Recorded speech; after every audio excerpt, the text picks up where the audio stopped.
Okay, so I was scrolling through my Discover feed when I noticed that Kotaku, the nearly defunct games news outlet, had a hot new take on Battlefield 2042. And they think it's good, apparently. Not just good, but slightly better now. Can someone please remind me when Battlefield 2042 was ever good? Taking a look at the Steam charts, I think the free market has spoken for this game, and we've already eulogized this shallow experience. I personally do not think this game is going to have the same comeback that Battlefront 2 did, and that's because the core design element of class-based warfare was ripped out of this game and replaced with Rainbow Six and Apex Legends style operator systems filled with quippy one-liners and skins to monetize the player experience and increase engagement. I wish that you all could see the air quotes I'm making right now. Not to mention the infuriating game breaking bugs that persisted from beta to launch. In fact, watching some recent gameplay videos from YouTubers has shown me that new bugs are available now too, so at least DICE added something fresh to the game. It's depressing, to say the least, because we were all hyped for Battlefield 2042, and we sorely were misled by EA and DICE, who pushed out an unfinished product to meet financial deadlines during the COVID-19 lockdown. And this was all to soothe investor worries and make sure that their stock didn't crash, so that way they had something. They made some revenue during this time, and good for them. But apparently, Kotaku has looked past all of these issues, and they want to gaslight us into thinking that 2042 was already good. So I'm here to dig into this more. Anyways, the article goes writer Luke Plunkett.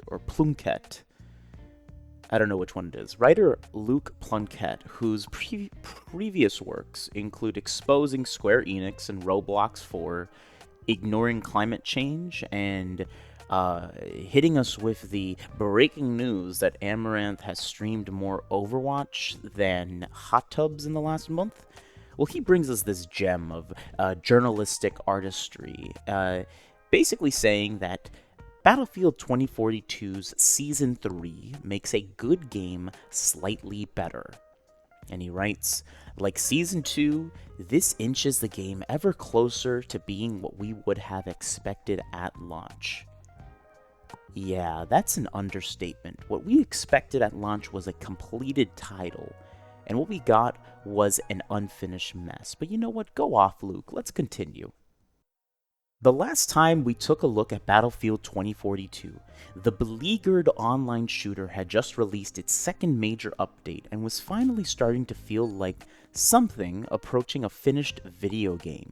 With Season 3 out this week, it's now even closer. Okay, so in that first line, Luke, I feel like you've already contradicted the title that got me to read this article in the first place.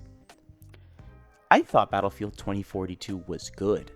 And when I think of a good game, I think of a finished game. I don't think of something that's now even closer to feeling like a finished game. Am I wrong there? And then he says, note that I don't make that statement as a criticism. Battlefield 2042 was released in the middle of a pandemic with almost 2 whole years of its development affected. As a longtime series fan, but also a video game journalist familiar with how this stuff works, I've made peace with the fact that the game was clearly rushed out the door by executives to meet a short-term financial goal, regardless of the damage it has done to the brand's long-term standing. So, essentially what Luke is stating is that he knew this game was bad, and he knew that it was rushed out to meet short-term financial goals by EA and DICE executives, but he's made peace with it. And he's okay. We're all hunky-dory now because Season 3 has inched us ever so slightly closer to a finished product. And this is after we've spent, what is it, $60, $70 on this title. Depending on what edition you got, you could have spent upwards of over $100, I bet. This is a sunk cost fallacy. And we are being gaslit into thinking that it's okay that in a live service model, we're going to add core features. We're going to rearrange the entire system of this game to be more in line with what you paid for. That's not what I like. That's not what I stand for. And that's why I did not buy Halo Infinite's campaign. Because core features like split screen and being able to replay missions were not available and will never be available because you've already got their money. What are they gonna do? The refund period has expired. Depending on how much time you've sunk into this game already, you're just hoping that the $60 you spent or the money that you've spent is somehow going to be worth it in one day. It's like being a bag holder for Twitter at this point. Anyways, Luke goes on to say, so I'm not just exactly reaching when I say, as anyone who was playing the game at launch will know, it just wasn't ready for release in November 2021. Those of us who still found something to love in the game and kept playing were, for months, essentially playing and publicly testing an unfinished video game. One that was only ever going to feel complete after months of updates. I agree with you on that one, Luke. We were all beta testing this game. And even in the beta, it felt like we were alpha testing this game. It sucks. It is ugly. There is so much missing, so much core Battlefield formula missing from this game that I don't think we're ever gonna get back because it has changed for the worst. And we've shown EA and DICE we're okay with receiving an unfinished product, and that's what they're gonna continue shipping us. So I'm going to skip ahead through the piece where he talks about what was added in Season 3 because it's not that notable. It's a new map, it's a new specialist, it's 2 new weapons. There's nothing really core to the game that was switched around, maybe some minor bug fixes here and there, which he doesn't really touch on too much. And I'm just going to go to the part where he looks back on how far Battlefield 2042 has come. So Luke says, when you look back at all the work and updates the game has received since launch, not just new stuff, but revisions of old maps and tweaks to things like specialist appearance and their sound bites, giving the game a more cohesive tone, it's clearly a much improved experience. I think when the unpopular specialist system is reworked next month to revert to traditional Battlefield classes, that year-long effort to make this the game it should have been will be done, which, given how disastrous the game's launch was, will be one hell of an achievement. Okay, so we're gonna treat this game like Battlefront 2 then. Are we, Luke? Are we saying that the specialist system and the game-breaking bugs and the absolutely abysmal gameplay experience, including hit registration, constant crashes, an overall just diminished destruction system, that once we add classes to the game and take away these operators, the game is gonna be great, right? That year-long effort to make this the game it should have been will be done. I don't agree with you there.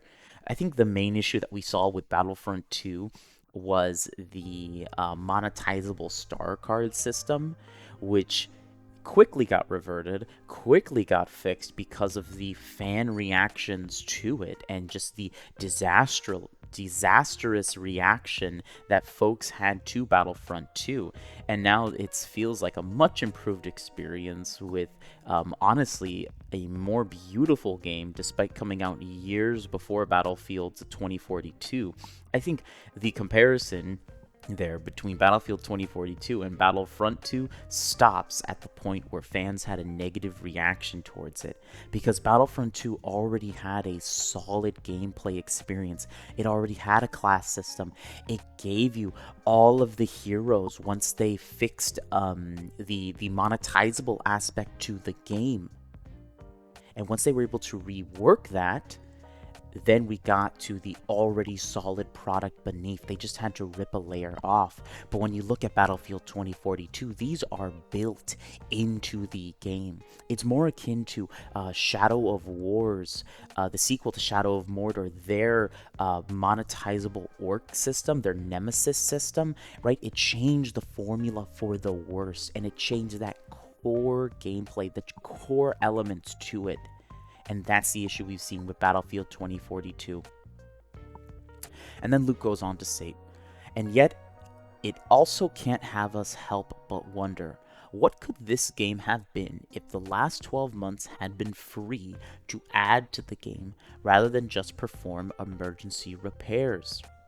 I really like the setting of 2042, one of the few blockbusters to ever take the threat of climate change seriously, and its near future arsenal has been so much more fun to use than the historical gear available in the last few games. We'll never know. A pandemic in the investor class conspired to curse this game, and so if all we can look forward to is one last Season 4 update before the whole thing gets binned and everyone moves on to the next Battlefield, then that's what I'll be looking forward to. Me and the other people have been enjoying this game since launch. There are dozens of us. Dozens. Okay, so I do like that Luke included that in Arrested Development reference, and at least he's clearly stating that the player counts of this game are in the pits. It's in the garbage can. They are trying to revive a dead game by reworking it into something that it wasn't ever supposed to be. I don't think that we needed to wait, or should have been made to wait, until Season 4 for the game to feel finished, okay? I think that we as consumers, as I've said 3 times in this video, are being gaslit into thinking that we should be okay with an unfinished game at launch and then seeing it roll out all of these features that should have been available in the beginning. And one of the issues that has caused is this idea of recurring player engagement, because they want to come back and see what they already paid money for. That's the issue, is we're playing right into their hands, because I bet you when they pump out this class system, it's not going to feel as good as Battlefield 4, not going to feel as good as Battlefront 2. It's going to miss that core DICE aspect in some way. I know in some way they're going to mess this up. But the issue is, because it's new and because it got added to the game, you're gonna want to try it, and you're gonna want to see what they've added that you've already paid money for.